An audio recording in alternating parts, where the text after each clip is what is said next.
শাপলা ছিল, 5 মে ছিল, এরকম এক গণহত্যা হয়েছে, আমরা সেটার বিচার পাইনি। এগুলোর বিচার বাংলাদেশের মানুষ দেখতে চায়। এই বিচার যদি না করতে পারেন তাহলে তারা সেটাই ধারণা করবে আপনারা ব্যর্থ হয়েছেন, আপনারা সেটা পারেন নাই। এজন্য আজ শাপলা স্মৃতি সংসদ থেকে সবাইকে সামনে নিয়ে হাজী শরিয়তুল্লাহর বংশের একজন সন্তান হিসাবে, বাংলাদেশের একজন সংসদ সদস্য হিসাবে বলছি, আমরা আগামীতে এই 5 মের গণবিচার গোটা দেশের সামনে দেখতে চাই এবং সেটা রায় করতে হবে। সেই রায়ের বাস্তবায়ন বাংলাদেশের আলেম সমাজ, ছাত্র সমাজ, সর্বস্তরের মানুষ দেখতে চায়। কি বলেন ইনশাআল্লাহ? শাপলার ইতিহাসের একজন বাবা ঠিক মতো দাঁড়িয়ে, একজন ভাই ঠিক মতো দাঁড়িয়ে, একজন মা ঠিক মতো দাঁড়িয়ে তার সন্তানের বিচার চেতে পারে নাই। এরকম 17 বছরের জিনজালে আমাদেরকে আবদ্ধ করে রাখা হয়েছিল। কিন্তু সেদিন যদি সবাই একসাথে কাঁধে কাঁধ মিলাতো, 13 সালেই সেই ফেসিবাদের মুক্ত করতাম আমরা বাংলাদেশকে। কিন্তু আমরা এজন্য আমি বলি যে জুলাই গণ অভ্যুত্থান হয়েছে।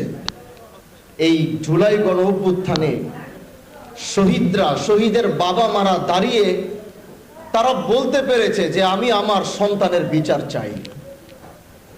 মা দাঁড়িয়ে বলেছে আমি আমার সন্তানের বিচার চাই, বাবা দাঁড়িয়ে বলেছে আমি আমার সন্তানের বিচার চাই, ভাই দাঁড়িয়ে বলেছে আমি আমার ভাইয়ের বিচার চাই, বোন দাঁড়িয়ে বলেছে আমি আমার ভাইয়ের বিচার চাই। কিন্তু শাপলার গণহত্যার কোনো বাবা মা সন্তানের বিচার চেতে পারে নাই। যেই সময়টার কথা চিন্তা করে দাঁড়িয়েছি, আজও মনে পড়ে সেই দিনটা।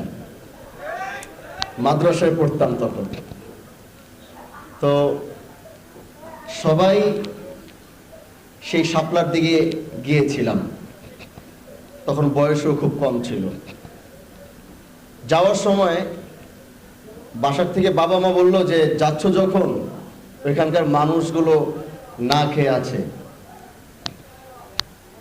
তুমি যাওয়ার সময় পানি বিস্কুট কিছু পারলে নিয়ে যাও। তো একটা ভ্যানে করে কিছু বিস্কিট কিছু পানি নিলাম, যাচ্ছিলাম। রাস্তায় মানুষ আমাদেরকে ধরে ধরে বলছে, কেউ এসে পানির বোতল দিচ্ছে, কেউ এসে বিস্কিটের প্যাকেট দিচ্ছে।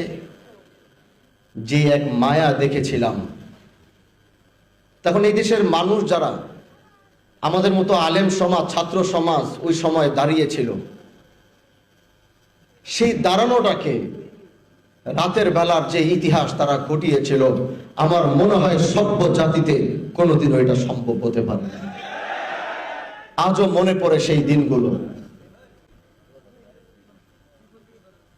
এজন্য আমি বলি যে জুলাই গণ অভ্যুত্থান হয়েছে। এই জুলাই গণ অভ্যুত্থানে শহীদরা, শহীদের বাবা মারা দাঁড়িয়ে তারা বলতে পেরেছে যে আমি আমার সন্তানের বিচার চাই। মা দাঁড়িয়ে বলেছে আমি আমার সন্তানের বিচার চাই, বাবা দাঁড়িয়ে বলেছে আমি আমার সন্তানের বিচার চাই, ভাই দাঁড়িয়ে বলেছে আমি আমার ভাইয়ের বিচার চাই, বোন দাঁড়িয়ে বলেছে আমি আমার ভাইয়ের বিচার চাই। কিন্তু শাপলার গণহত্যার কোনো বাবা মা সন্তানের বিচার চেতে পারে নাই। সেই ছিল 5 মে। সেই শাপলার ইতিহাসের একজন বাবা ঠিক মতো দাঁড়িয়ে, একজন ভাই ঠিক মতো দাঁড়িয়ে, একজন মা ঠিক মতো দাঁড়িয়ে তার সন্তানের বিচার চেতে পারে নাই। এরকম 17 বছরের জিনজালে আমাদেরকে আবদ্ধ করে রাখা হয়েছিল। কিন্তু সেদিন যদি সবাই একসাথে কাঁধে কাঁধ মিলাতো, 13 সালেই সেই ফেসিবাদের মুক্ত করতাম আমরা বাংলাদেশকে। কিন্তু আমরা সেটা পারিনি।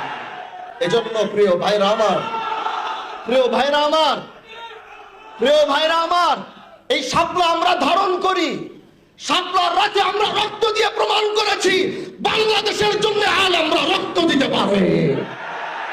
আমরা এই শাপলাকে সারা জীবন ধারণ করে রাখবো, বাংলাদেশের স্বার্থে, দেশের স্বার্থে, ইসলামের স্বার্থে। যখনই প্রয়োজন হবে এই শাপলা তখনই দাঁড়িয়ে ইসলামের পক্ষে আওয়াজ তুলবে।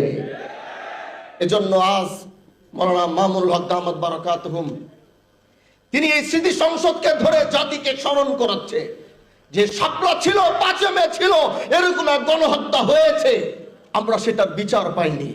এজন্য বর্তমান সরকারকে বলবো, পিছনের অনেক ইতিহাস রয়ে গিয়েছে, এগুলোর পিছনে আপনারা একটু নজর দিবেন। একদিকে যেমন শাপলা রয়েছে, 5 মে রয়েছে, আরেকদিকে সেই আর্মি বিডিআরের সেই হত্যাকাণ্ড রয়েছে। এগুলোর বিচার বাংলাদেশের মানুষ দেখতে চায়। এই বিচার যদি না করতে পারেন তাহলে তারা মনে করবে, তারা সেটাই ধারণা করবে আপনারা ব্যর্থ হয়েছেন, আপনারা সেটা পারেন নাই। এজন্য আজ শাপলা স্মৃতি সংসদ থেকে সবাইকে সামনে নিয়ে হাজী শরিয়তুল্লাহর বংশের একজন সন্তান হিসাবে, বাংলাদেশের একজন সংসদ সদস্য হিসাবে বলছি, আমরা আগামীতে এই 5 মের গণহত্যার বিচার গোটা দেশের সামনে দেখতে চাই এবং সেটা রায় করতে হবে। সেই রায়ের বাস্তবায়ন বাংলাদেশের আলেম সমাজ, ছাত্র সমাজ, সর্বস্তরের মানুষ দেখতে চায়। কি বলেন ইনশাআল্লাহ? এই বলে আমি আমার বক্তব্য শেষ করছি।